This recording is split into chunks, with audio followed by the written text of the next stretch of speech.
Hello, everybody, and welcome to another Blue Thunder Pod presents Billy's Bite-Sized Bonus Bombs. I know, guys, I hate myself too. I'm very sorry about that. But I realized that we are, and as hard as it is to think this, and even say it out loud, we're just about approaching the midpoint already of 2024. So I figured it was high time for me to do my mid-season top 15 ranked matches for the year of 2024. I'd like to say right off the top that these are absolutely just my own personal opinions. No need to take them personally yourself if you have different ideas about what matches belong on this list. I'd love to hear from you. You can get us at Twitter/X at Blue Thunder Pod, or Instagram Blue Thunder Pod, comment section of YouTube at The Blue Thunder Pod, or mail at bluethunderpod.com.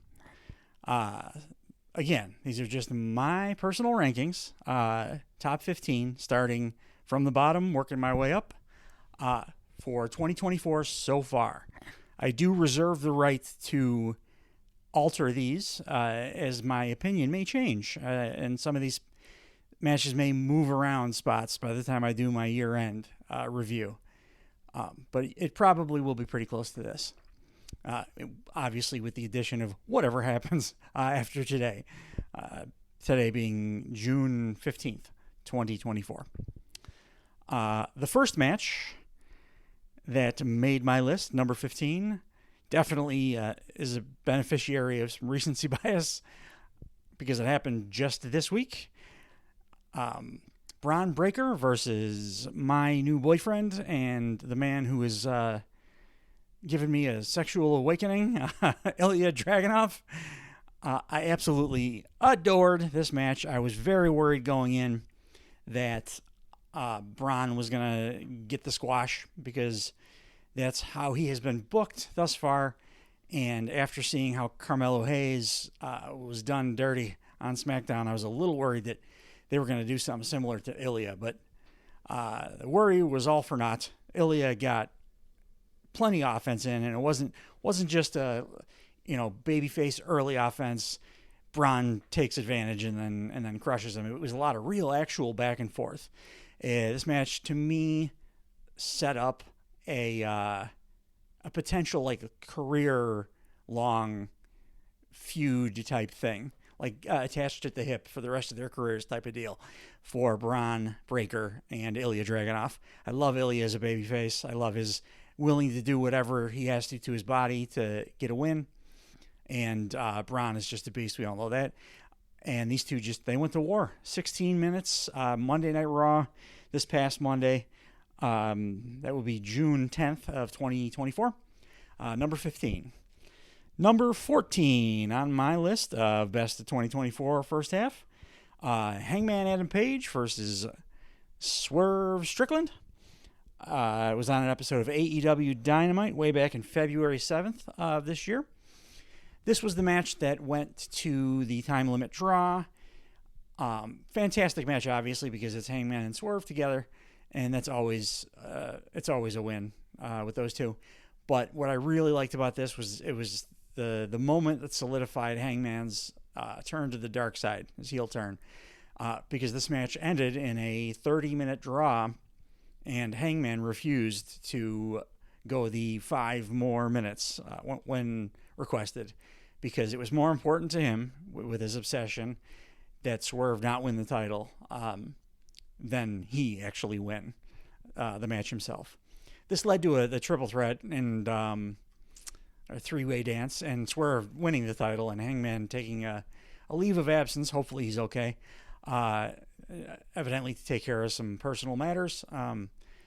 I wish him all the best, but I really would like him back as soon as he can, because man, I really miss Hanger, and I think he could do some more magic in Blood and Guts with Swerve upcoming. But As for now, their Dynamite match was my 14th best match of the year thus far. Next up, number 13, lucky number 13, we got Will Ospreay versus Coyle Fletcher, AEW Dynamite on March 6th of this year. Coming right off the heels of his masterpiece with Konosuke Takeshita at Dynasty? No, I'm sorry, at Revolution. Just less than a week later, I think, Ospreay puts on another 5-star clinic against the guy that he's very familiar with, and that was very clear. These guys knew each other very, very well and were willing, as friends, to really lay it the hell in on one another. Just a fantastic match. It was like watching Will Ospreay and younger, taller Will Ospreay. It's very exciting to watch and see what Kyle Fletcher is going to become eventually down the line. But as for right now, he's pretty goddamn awesome, and he put on my 13th favorite match of the year thus far in 2024. Number 12. Fairly recent match was on AEW Dynamite May 29th. Will Ospreay, Jay White, Claudio Castagnoli, my boy Hechicero. Shout out to all my Hechicero heads out there. Leo Rush, always happy to see Leo Rush. Mystico, Orange Bollocks, Orange Cassidy. Pac, Shota Umino. It was the Dynamite Roulette Gauntlet match, the second one, the one that just recently occurred. Spot fest or whatever, but I just absolutely love this format. I think it's an improvement on the Royal Rumble, basically, and Jay White is just a master in these kinds of matches where he gets to be all sneaky and snaky and creep up behind people and hit them with big moves. And Will Ospreay is and should be a staple in these matches as well, because it's just like a little tasting platter of all what we like future dream matches that we could get from Will Ospreay. We get little snippets of it in these roulette matches, and I prefer this one to the first one because they added 5-second countdown for the random interval entrance, which gives it a little bit more spice. Fans like to do countdowns, and as do I. And I think that was the missing piece to really bring it all together. I love this thing. It's one of my favorite new additions that AEW has made in well over a year. Next on the list, number 10, we got Mark Briscoe, Kyle O'Reilly, and Orange Cassidy versus Konosuke Takeshita, or as Briscoe called him, Konosuke Takeshita. Kyle Fletcher and Roddy Strong. Again, recency bias, but I don't care. AEW Dynamite from June 12th of this year. This was just basically a perfect get your shit in match. It was one of those. It was like a classic AEW 6-man get your shit in match, but all the stuff in between, all the character stuff, all the interactions between these absolute geniuses in the ring, just elevated this to another level. This was the first time that a match on a card in which Will Ospreay also partook was my personal match of the night. And it didn't involve Will Ospreay. He had an excellent match on this show as well, but it was just a perfect Dynamite match. This felt so Dynamite in the best possible way. Number 9, Will Ospreay versus Michael Oku, Rev Pro High Stakes 2024. If you guys hadn't seen the first match that these two had, Michael Oku, formerly a comedy wrestler, that the storyline Will Ospreay, the king of Rev Pro, did not take seriously, and and Michael Oku was fighting for respect on top of the Rev Pro title. The first match was a great match, but it was brutal to watch. Felt like Red Wedding type stuff. Game of Thrones, best heel work of Ospreay's career, in my opinion. Assaulting Oku's girlfriend, just hitting him with hidden blade after hidden blade, picking his head up when he could get the pinfall. It was nasty heel work, and it was really incredible, which led to this match, Will Ospreay's last Rev Pro and last independent booking match of his career. This is right after he signed with AEW. So he went out with a bang. Oku got his comeuppance and then some in an absolute masterclass. 48 minutes, I think it went, and it felt like it was about 5. Incredible move after incredible move, but the emotion behind this match, because of what we had witnessed in the first one, took it to absolutely another level. Oku gets the victory. Ospreay doing the right thing, going out on his back as he leaves the promotion, moves on to bigger and better things. But he'll always have these two Oku matches to look back on fondly, if nothing else, for his time in Rev Pro, because they were absolutely fantastic. Next up, number 8. Cody Rhodes versus AJ Styles, WWE Backlash France. This was a match that was so heavily flavored by the incredible crowd in Lyon, France, that both these guys just were visibly overwhelmed by it, and they took it to another level. I mean, it's AJ and it's Cody, so you know what your floor is, which is a very good match, and with the crowd singing songs at AJ and nonstop chanting, and it seemed to roll back the clock on AJ Styles' career a little bit.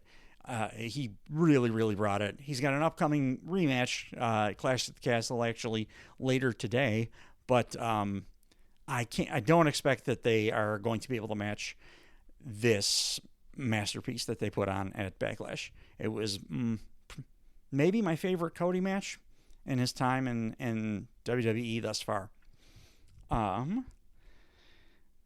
Number 7, Gunther versus Sami Zayn at WWE WrestleMania. It was my match of Mania this year. I know a lot of people like the main event. This was just more kind of my speed as far as Mania matches. I really, really love Sami Zayn, and Gunther's just an incredible monster heel. I loved all the character work between Sammy's wife and Gunther, and Sammy firing up so incredibly after being absolutely decimated, pulling out the brain buster for the first time in who knows how many years since before he took off the mask. It made me lose my mind, and it was my favorite moment of WrestleMania this year, I should say.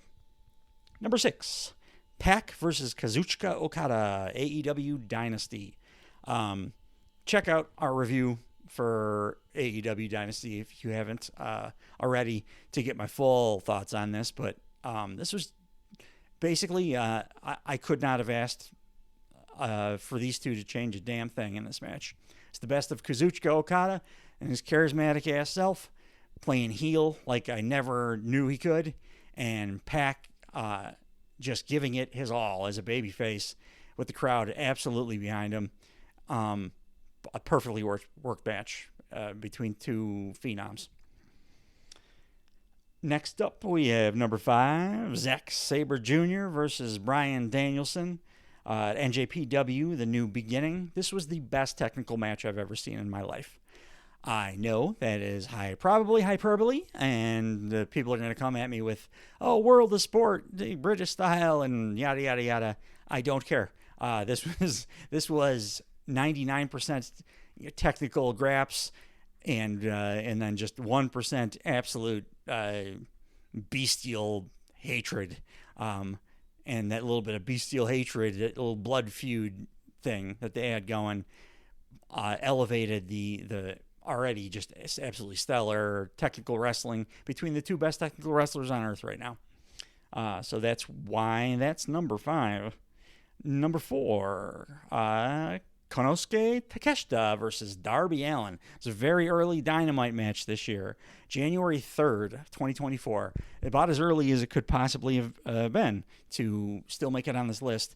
This match was, it was like watching a grizzly bear throw around like capuchin monkey for 20 minutes. And then the capuchin monkey somehow pulling out the victory in the end. Absolutely fantastic. The best kind of just hoss whipping around a little guy. And Darby's Darby, so he's able to pull it out in the end, and it's believable because he's a genius and he's a maniac. Just kicked off the year in the right way. Next up, Will Ospreay versus another familiar name, Konosuke Takeshita, at AEW Revolution 2024. This was the best introduction to a new talent in a major company that I've ever seen in my life.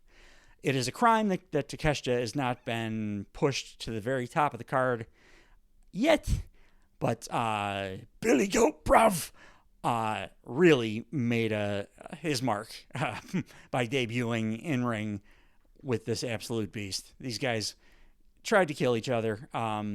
The strike battle between the two alone was worth the price of admission. On top of just all the crazy counters and that Blue Thunder bomb Takeshita pulls off, absolutely incredible.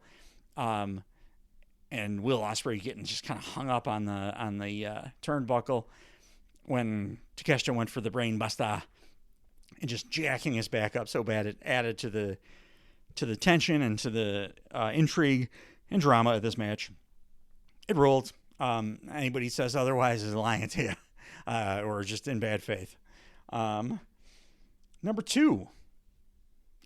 This shouldn't be a big surprise, I don't think. Darby Allin and Sting versus Matthew and Nicholas Jackson. AEW Revolution 2024. It was Sting's retirement match, and it was a match in which Darby Allin took the only bump that I think could seriously challenge the Mick Foley Hell in the Cells for nastiest bump on a major American wrestling program. Off the 25-foot ladder through the glass, real glass, in order to get Darby out of the match and let Sting really get his shine. It was the best possible way for a legend to go out, getting the victory over the two pricks, and standing tall. Everybody went home happy that night.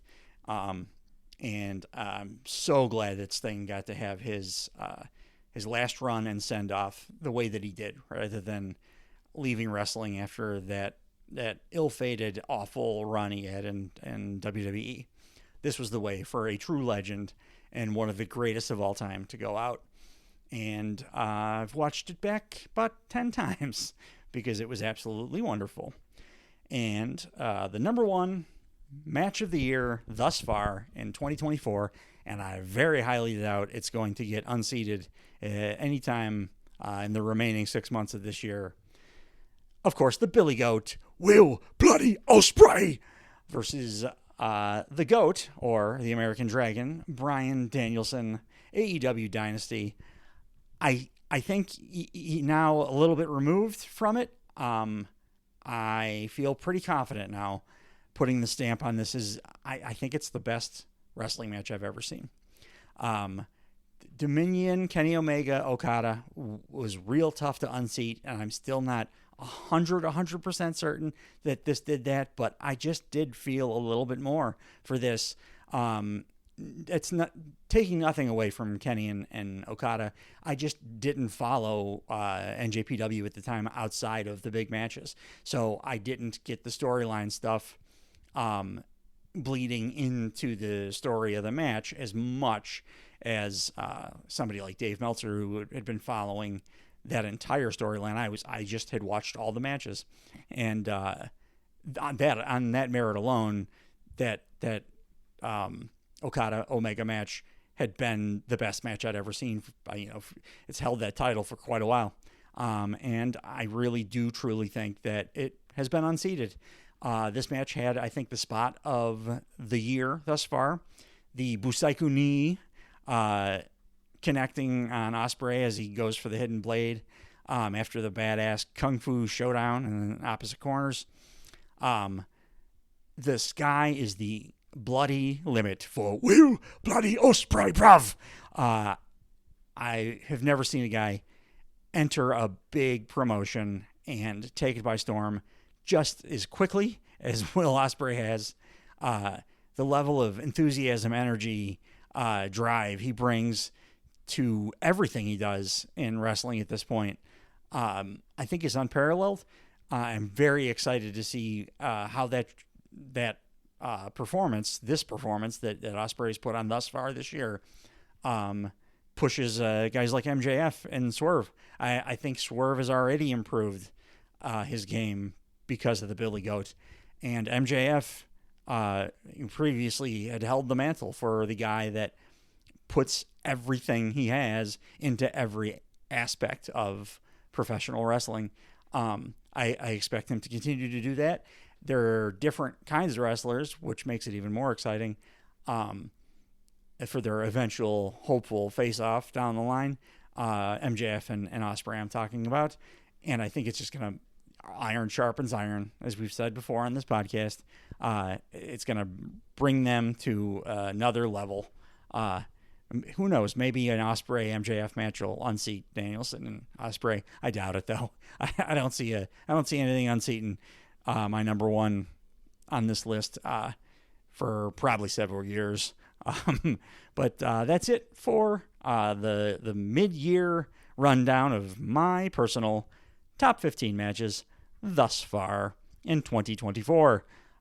Thanks for joining me again for a Billy's Bite-Sized Bonus Bomb, brought to you by Blue Thunder Pod.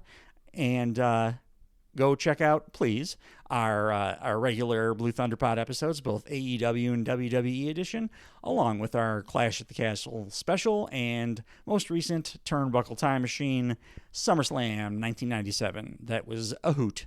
Go check it out. It's pretty funny. Thanks for joining me, guys. Bye-bye.